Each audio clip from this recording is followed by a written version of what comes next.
you're someone who loves romantic shows, something that gives you a cozy feeling, or something that you just want to chill and watch and it doesn't stress you out or anything, that is something that you can binge, then this is the video for you.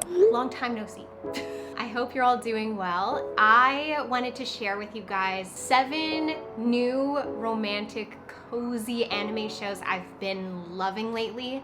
It's not every show I've watched, but it's the ones that became some of my favorites. All of these shows are all new anime shows, like they're all from this past year.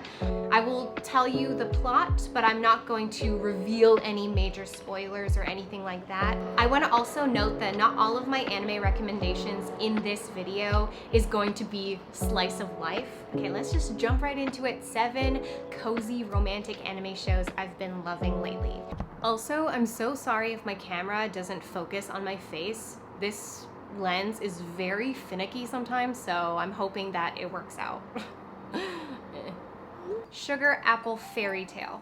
In this world of fairies and humans have found a way to control fairies, often making them their prisoner by clipping or holding their wings, which, when damaged, can kill a fairy.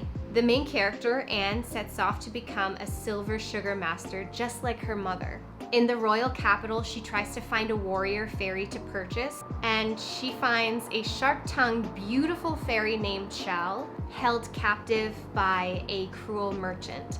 She purchases him to become her bodyguard as she journeys to a new town, with the promise to set him free at the end of their journey. Something to note with the fairies is that they have a lot of hatred towards humans in this show.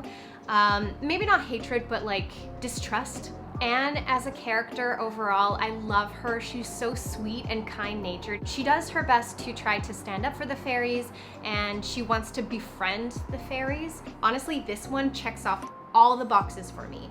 Romance, fantasy, genre as well, as there's the aspect of like baking, sort of. Whenever a character is making the sugar confections, it looks so satisfying, and when they're done, like the sugar confections usually look so beautiful. Like the animation in this is top tier.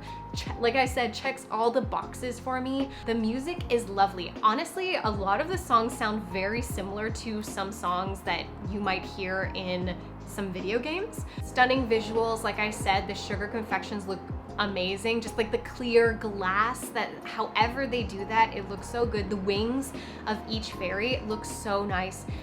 Shal's wings in particular, beautiful. Great characters. Shal it has that old English countryside type of feel, and it's very, very, very binge-worthy. Like I binged it so quickly.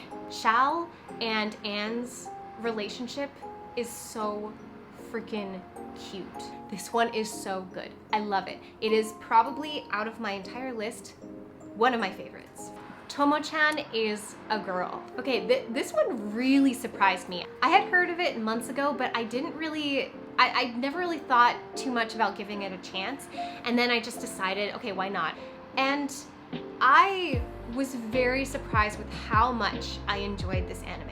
Tomochan is a tomboy who has a crush on her childhood friend, Junichiro. The problem is that he sees her as one of the guys. The plot in general is very simple. It's really funny watching Junichiro and Tomo, you know that she has a crush on him. Just watching her try to embrace her femininity and his reaction to it is really funny. Tomo, as much as she is like a tomboy, she is actually adorable. Like, I love her. This one is so easy to watch. There's this one particular scene, there's a karaoke scene that I just burst out laughing. It was so funny. The voice actor who plays Tomo did a really great job. The theme song slaps. I would watch the show while I was cooking dinner, and I was just like dancing to the theme song. Something else that's really lovely about this show is it's not just about romantic love, it also shows the importance of friendship love, platonic love, which I think is really sweet with Tomo, and not just with Junichiro, but also with her friends.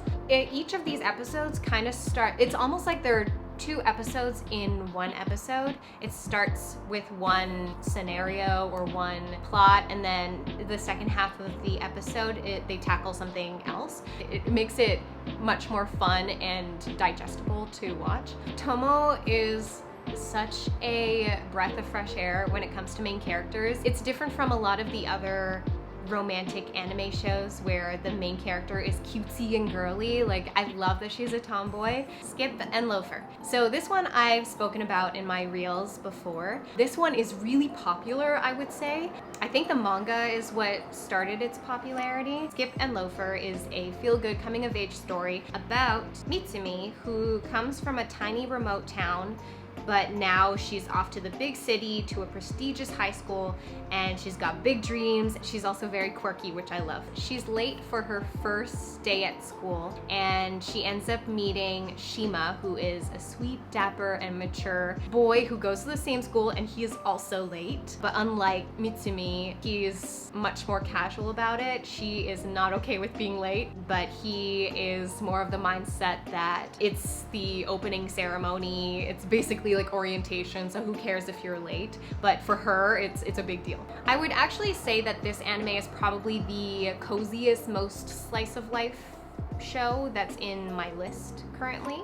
It centers around high school, and there are lots of things that I personally, when watching, I was like, oh yeah, this really makes me think of like the good old days in high school, good old days. It's very lighthearted. It tackles real life situations that would happen to you as a teenager or even now. The 2 main characters, they really bring out the best in each other. I think that they're super cute. I feel like all of the couples in this list are all so cute together. This anime I found it was the best when it comes to just like putting on headphones, cozying up somewhere, having a blanket, unless if it's too hot, or just like drinking a iced coffee and just tuning everything out and just being in your own space watching this show. I love the animation style. This one is a little bit more unique to some of the other shows on my list. Just the colorfulness of this anime, it really stood out for me. I'm assuming there's gonna be a season 2 for this one. I would be shocked if there wasn't. Why Raeliana ended up at the Duke's mansion. This one was suggested to me by my friend. Hello. It might do that a few times. This one was a little bit surprising to me just because it is slightly different to the other anime shows that I have on this list. It has a little bit of a like mystery. It kind of gives me like a little bit like, why isn't this working? Sorry, I think I fixed it. So this one reminds me a little bit of like a murder mystery. It's got that fantasy element along with like sprinkling some romance. Bridgerton vibes, but with anime and like some monsters. Our main character is a failed university student who dies a mysterious death and wakes up as Raeliana, a character in a novel that she's read. So Raeliana in this novel is from a wealthy family, and from how the novel goes, she's actually more of a side character that ends up being killed by her fiance or husband. Is it fiance or husband? No, it's fiance. Our main character has an advantage being reborn as Raeliana because she knows the plot, so she can stop herself from being killed. Ultimately, like, changes the course of the plot just by knowing what happens. Part of her plan to protect herself from being killed is blackmailing the most powerful duke and the novel's main character, Noah, to become her fake fiance. If you're less interested in slice of life, then I would say you would be interested in why Raeliana ended up at the Duke's mansion. It's got the romance. It also has some mystery and fantasy stuff involved. So if that's more of your genre, then you would probably like this one. Masamune-kun's Revenge. So season 1 came out, I believe, in 2017, but it now has a season 2, which has just released. They're slowly pumping out the episodes, so I haven't watched the whole thing, obviously, because at the point of me recording this video, not all of the episodes have released yet. But I did like season 1, so I want to share this one. When Masamune was a child, he was an unpopular little boy, often bullied for his looks and his unlikable personality. His words, not mine. He was very cruelly rejected by a beautiful girl he briefly befriended named Aki Aragaki. Since then, he's made it his life mission to improve his looks, improve his popularity, and seek revenge on Aki out of guts. So his big plan is essentially to get her to fall in love with him, and then he will dump her and break her heart as harshly and cruelly as she broke his when he was little. Season 2 is set in France. Love the Parisian touches. It's got a cast of fun characters. Now that season 2 is set in France, you get a little bit of like French going on. And for me personally, Aki ends up becoming way more likable in season 2 versus season 1. I did not like her when she was first introduced in season 1. I was like, this girl's a B. In season 2, she is much more likable. I actually like her more than Masamune. My love story with Yamada-kun at level 999. This one is also one of my favorites, up there on the list. It's a slice of life romantic comedy, but you throw in some gamers. After Akane's boyfriend dumps her for a girl he met in an online game, Akane continues to play Forest of Savior, which is this online game. They call it FOS. This is the online game that her ex-boyfriend got her to play with him. She meets Yamada in the game and vents to him about her relationship problems. It doesn't go too well. And then she finds out that there's an offline event for this game, and she attends hoping to run into her ex-boyfriend, and he'll somehow just like see her and want her back. However, she ends up running into Yamada. She does run into her ex, but the important part is that she runs into Yamada, who's a handsome but quiet, kind of emotionless guy.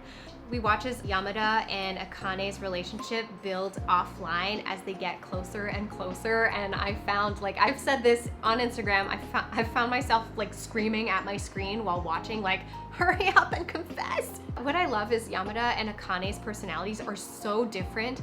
Yamada being more quiet, reserved, and stoic, whereas Akane is very bubbly, outgoing.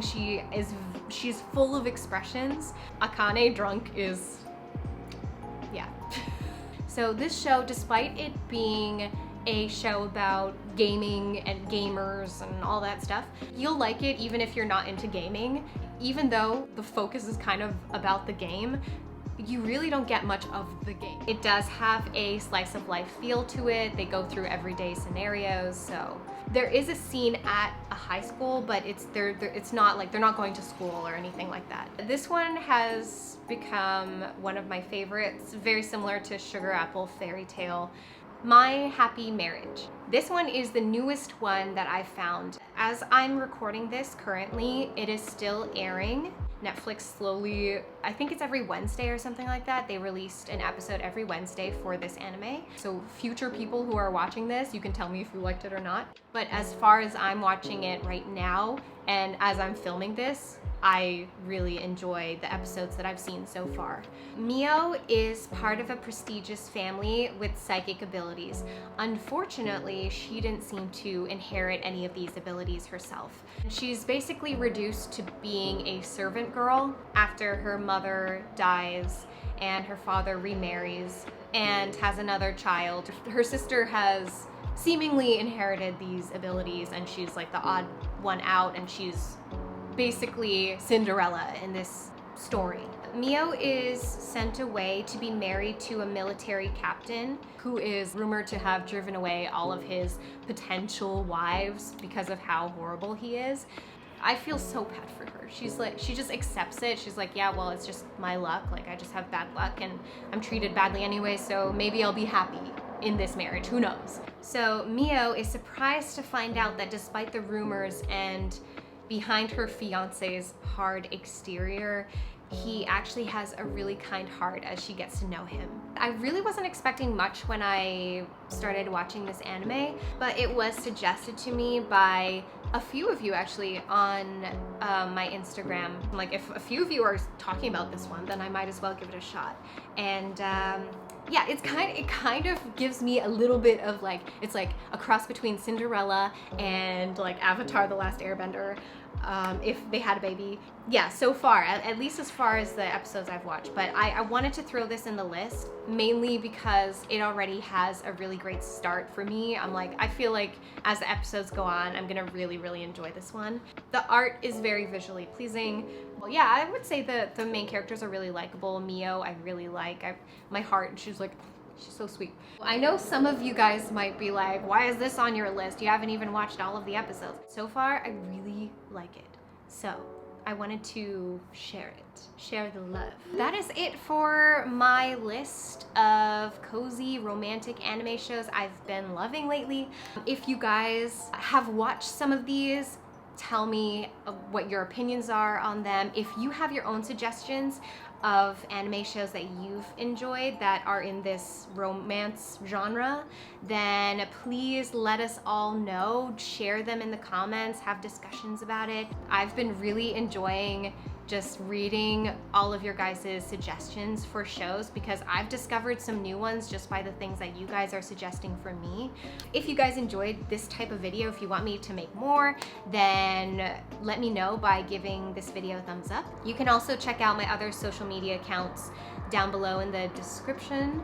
If you like me, if you like this video, if you like my vibe, if this is your vibe, then you will probably like to join my channel, so don't forget to click the subscribe button. And I also stream currently 2 times a week on Twitch. My goal is playing Splatoon and cozy games, so I just kind of mesh the two and hang out with you guys, and it's chill and fun. I'm so glad to be back doing these types of videos. It's really nice to be back. Thank you so much for watching. I'll see you in the next one. Much love, guys. Bye!